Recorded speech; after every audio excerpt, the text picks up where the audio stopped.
What's more dangerous to step on than a Lego? I don't know. What's more dangerous to step on than a Lego? Two Legos? A four-sided die. It's Caltrop Core!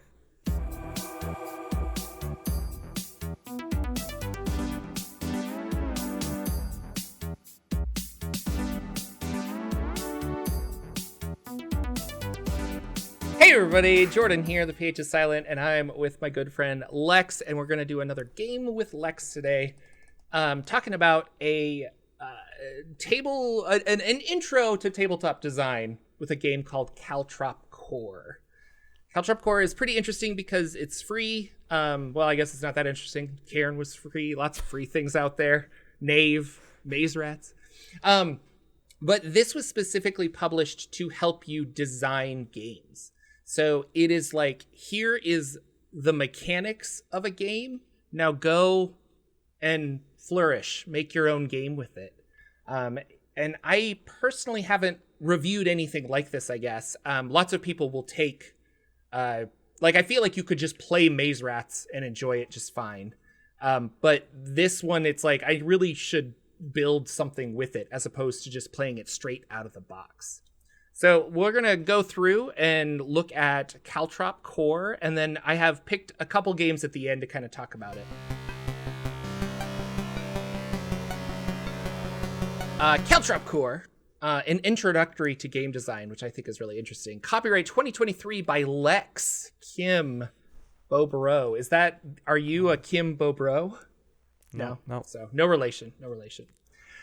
This is fun. The author here is like, I just really like the idea of everybody making their own games. And with that, I thought it was kind of fun to dive in and look at some of these. So Caltrop Core at its core is you have 3 stats and you have points in those stats. And when you need to roll something that is applicable to that stat, you're going to roll that amount of d4s with your stat. So if I have a 2 in strength, I'm going to roll 2 d4s and take the highest result. If I get a 1 is an absolute failure. You did really bad. 2 is a partial failure. 3 is a partial success. And 4 is an absolute success, which is a lot of how Powered by the Apocalypse is kind of with those systems. Only that's 2d6, but this is, you're just taking the highest. So there's really just the 4 results that you can get.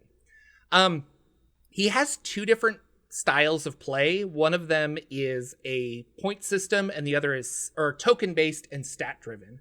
So with stat-driven, I would have what I just described. Like, I have points in my stat, and then I will roll those. But with token-based games, it's the idea that I have this currency and I can spend a bunch of tokens to increase the amount of d4s I'm going to roll with something. And I didn't gravitate towards the token-based games as much as I did the other one when I was researching this, but it's out there and it's a style of play. Characters start with and then we have a couple of examples. And so the example stats in this game is body, mind, and soul. But as I was researching, I found people that had stats up to 5 different stats. So it kind of depends, like, how do you want your stats to be covered? Like, if I really liked the idea of a strength and a body and a mind and a magic and a soul, like, I could have a whole bunch of those if I wanted. But at its base, I think body, mind, and soul really capture a lot of this, like body for physical things, mind for like mental things, and soul for like emotional actions, kind of a thing. You start with 1 in every stat, and then as you either level, or you could start saying whatever advancement you're going to have in your game, whether that's I pick up a sword, so now that I have a sword, I can roll 2d4 with my body. Or you could say, oh, I've leveled up, so now I'm better with this, and I have 2d4 in this kind of a thing. It's ambiguous on purpose, because this is an intro to designing your own tabletop game using this very simple system. And then the other thing is players start with 4 health. So you don't have a lot of wiggle room, and I'm sure you could augment that with a bunch of other stuff, like armor and things, to kind of like lower the amount of damage you take. But you have 4 health, and if you go down, you're dead. But again, you kind of describe it however you want. So It's brutal. It seems simple enough that I think anybody could come down and be like, I want to start playing this. And then you ask them like, well, what do you want to be good at? And like, oh, I want to be good at like thieving or something. You're like, all right, well then put an extra point in that and we'll dive in. There's no classes, there's no anything. It's just kind of, if you want to do the thing, do you succeed? Do you fail? There's slightly different stuff for combat because if you want to actually do damage, how do you do damage with a D4? But would you make a game with this, Lex? What do you feel about just the basics of play? Jordan, I'll make a game with anything. Just give me 2 sticks, I'll make a game out of it. But so I like this because, like you said, it feels a lot like Powered by the Apocalypse, right? But and forgive me, I haven't actually read Apocalypse World, but I believe that Apocalypse World does not have instructions on how to design for Powered by the Apocalypse in it. So it's just this game is saying, hey, this is like Powered by the Apocalypse, except it's kind of, I don't even want to say an evolution. It's kind of just a different take on the same idea, right? But the document is specifically, I want you to make games for it. Here's how to make games for it. And I don't have the document in front of me. You do. The viewers do. But my big question about this and how it needs to differentiate itself from PBTA to be really functional as a design document is the one thing everyone always gets tripped up with in PBTA, which is how does a game master or player adjudicate partial failure and partial success? Because you need like examples of those things within your game. Like Dungeon World actually does a really good job of this for a lot of the things that it does, and that's probably why it holds up so well as Powered by the Apocalypse game. But I think, that's the hard thing. You coming up with that stuff on the fly in the moment when the roll happens. If the book doesn't give you, if the designer has not given you examples of how to do it, it can be really tough for some people. Yeah, no, and I 100% agree. And that kind of comes back to like, do I want hard and fast rules or do I want the loosey-goosey kind of, I don't know, story-based things that I can come up with? And there's an improv aspect to that some people really shine. They really love like, oh, partial success. Yeah, you totally do the thing, but you lost your pinky. I don't know, like, and it could be like, what? So I love those kind of games. I think it's fun, but I also am kind of like a improv-y person and I enjoy that aspect of it. There aren't rigorous rules in here on how to adjudicate that. It is kind of like, it's going to be a partial success. You get to discover what that means. I will say, though, in combat, there's a demo build for how combat would work. And those results are pretty straightforward. So instead of absolute failure, partial failure, partial success, if you roll a 1, you take 2 damage as your opponent counterattacks you. So I go to attack an opponent and I actually take damage. On a 2, I take and deal 0 damage. So it's like, oh, we just didn't succeed. On a 3, which would be a partial success, I deal 1 damage, but I also take 1 damage. And then on a 4, I just deal 2 damage to the target. And given how many D4s you're probably rolling, which is anywhere from 2 to 3, but I imagine it's, if you wanted, the sky's the limit for how many points you want to add into your thing. You're probably going to consistently be rolling 2s. Or you're going to be consistently rolling 4s to actually deal 2 damage. And a lot of the damage you're going to take with your limited hit points is going to be minimal. Again, I haven't played this, but I don't really know. There's another version of it, though, where it wanted to be a little more forgiving. So the other version of this demo combat build is if I roll a 1, I deal 1 damage, and if I roll a 1, I take 1 damage. If I roll a 2, same as before. If I roll a 3, I deal 1 damage. If I roll a 4, I deal 2 damage. So a little more forgiving. It's kind of like on your style of play. Another fun aspect of the demo builds is just opening your mind to nothing has to be set in stone.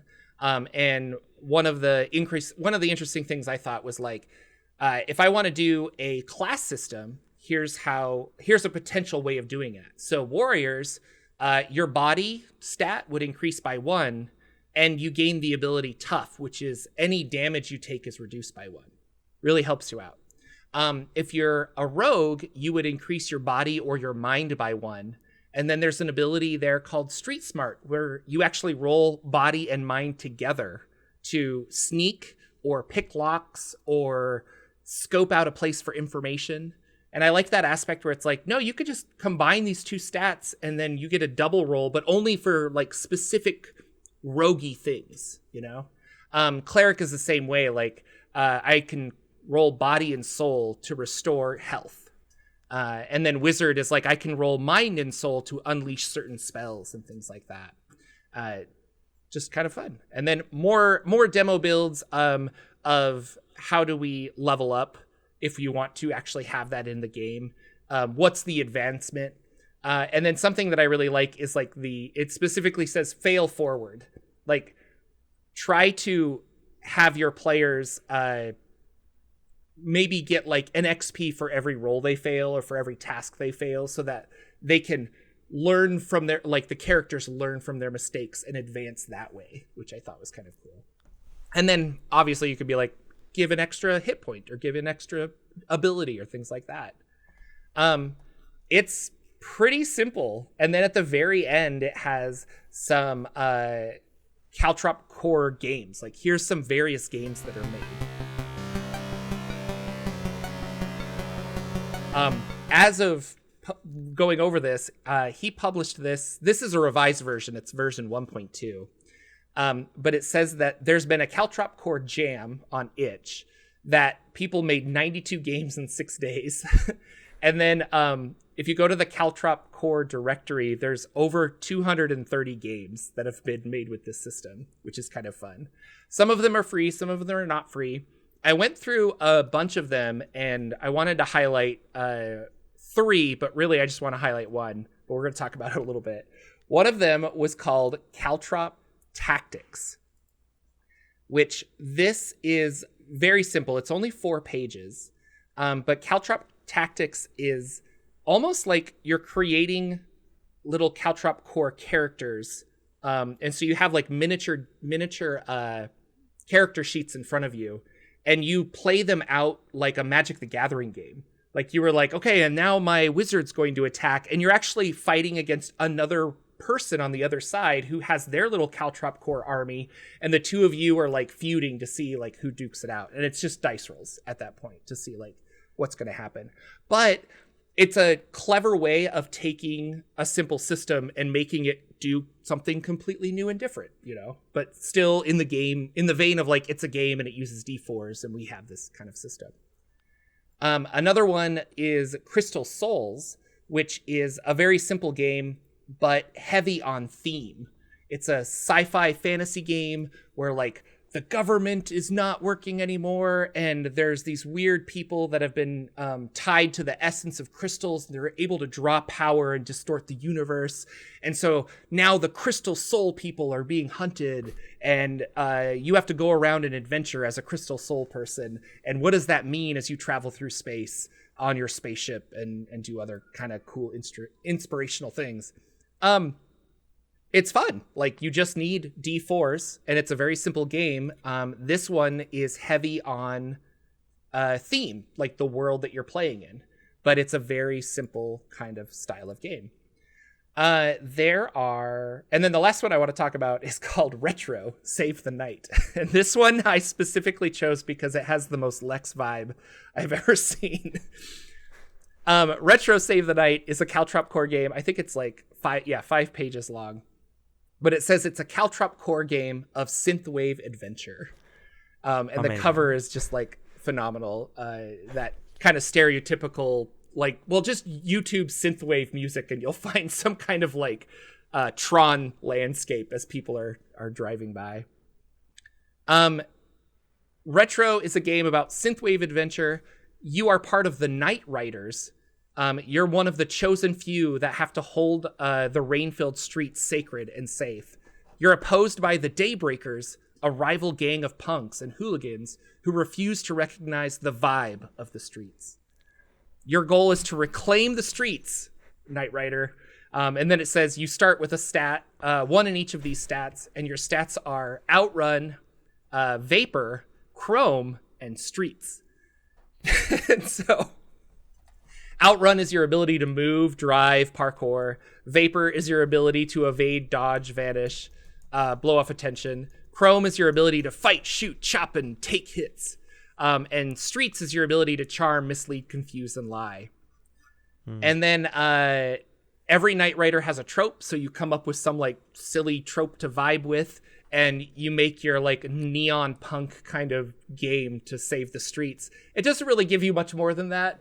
This was a free game, but I love the idea of it, and I think it highlights Caltrop Core as a system that you can take and really make a very thematic, silly game like pretty easy. So that's Caltrop Core. I don't know. What do you think, Lex? Do you want to play a game of retro with me?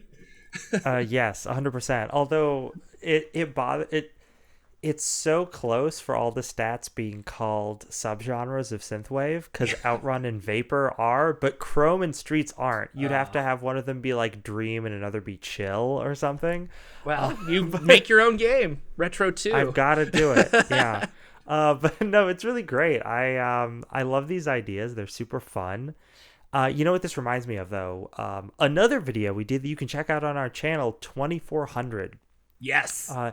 Not only is that mechanically very simple in the sense that it uses a D4, but also all these little games that are made using the system. I mean, the big difference there is the 2400 creator, Jason Tochi, I think, had all these ideas for little pamphlet games and then released like 2400 pamphlet games as one thing. Whereas in this one, it's like the creator said, okay, I'm going to make the system and show you how to make it, and then I'm going to have other people come in and make games for it. But otherwise, very similar kind of ideas at play here, and I love it. I'm super happy about it. I love the idea of tinkering and making my own game.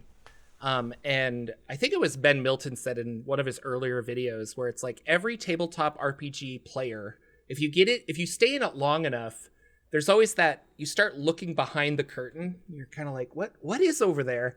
And you want to develop and write your own stuff. And he was like, it's almost like I think he said it's like a rite of passage with the OSR to come up with your own game at some point using this simple D20 mechanic. And this is similar. Like if you're interested in game design, I think this is a fun way to start and be like, wow, I'm going to use these simple rules to make a simple game, and I'll learn how to use Affinity Publisher 2, and I'll put it on itch for $1 or something. Like, who knows? But lots of cool people are doing really cool things. They're even extrapolating on it. I found one where you start out rolling D4s, but as you get better, you roll D6s and D8s, and you kind of go up the dice chain. And I was like, that's cool too. And it's just a simple, easy kind of, we all understand what going up and down the dice chain means. Because you have these dice in numerical order, and you kind of, they're all what's the word? Hedral? Yeah, they're all polyhedral, but I was thinking of platonic solids. That's what I was trying to think of. They're all platonic solids, except for the D10, but we don't have to think about the D10. So but it's fun. I think that's really cool, and I would like to see something. I started working on a game using this, and then I ended up shifting to using maze rats because I thought that like fit better for what I was trying to do. But it's cool. Like, I think this is a fun game. So, and it's free. Check it out. That is Caltrop Core. And if you're interested if you've made a game in Caltrop Core, let us know. Put a blip down below so people can check it out and we can check it out. That is this episode of Games with Lex. Thank you guys so much for watching, for subscribing, and share this video with your game designer friends so you too can make a Caltrop Core game. And we'll see you all in the next video. So thanks so much for watching.